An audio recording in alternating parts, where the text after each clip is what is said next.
But in high school hoops, Spring Valley Vikings at home, P.J. Dozier, he was there watching his Spring Valley Vikings take on Muldoon at home in the second round of the 5A playoffs. And Josh Felder, he was hot early for the Vikings as he gets inside and also hits from three. And also, the Mavericks display some nice passing as Moses McKinney finishes off the play. Coach Dozier looking for his team to respond. Brandon Tober answers the call as he hangs and hits in the paint. It's a one-point game at that juncture, but Sully Reams, he got hot for the Mavericks, hitting back-to-back triples to give the visitors the lead. And Spring Valley can't mount a comeback. They fall 63-57 to Muldoon.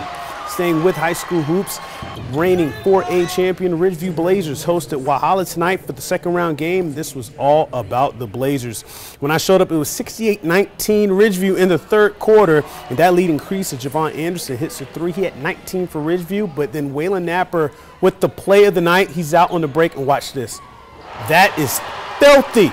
He had 19 points for night. He brought the house down. You can see some of the crowd reactions there.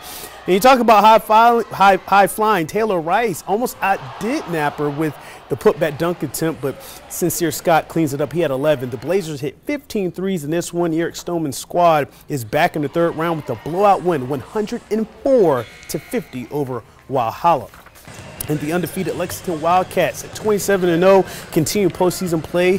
They hosted Goose Creek in the second round of the 5A playoffs. Bailey Harris and the Wildcats not letting up the 15-point lead at halftime. Ryan Green, inbound pass to Joe Long, hits the three ball. Wildcats were either driving the ball to the basket or hitting from beyond the arc. Mason Carver drives and kicks to Jonathan Corley, and he is good from the baseline. Carver, the former News 19 Player of the Week, had that big bucket to beat River Bluff a couple of weeks ago. Takes it all the way to the hole. He led everyone with 28 points. Here's Bradley Folks driving and scoring. The Wildcats clicking all cylinders. They win it by the final 64-40. They improve to 28-0. That ties the school record for most consecutive wins set over two seasons, 1995-96 and 96-97, and they'll play Conway on Tuesday night.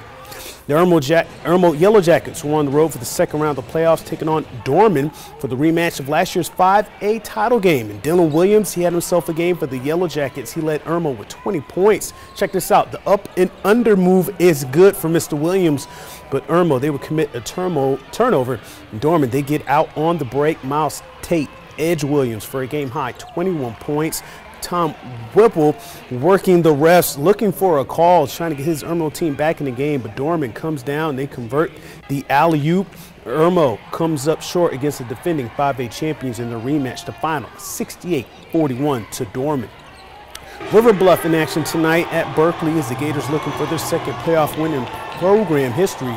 Andrew Robinson helps the effort with the team high 16 points for the Gators. Then Terrell Wyndham, he gets in on the scoring for River Bluff as he hits a corner tray, and he would later be in the passing mood. He gets a nice dime inside. The Gators, though, they needed plays like this. They trailed by 12 at halftime.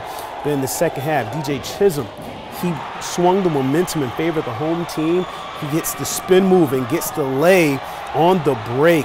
And Trevor Smalls, he played big for Berkeley with a game high 24 points. The River Bluff season ends on the road in the playoffs as they suffer a 76-64 loss.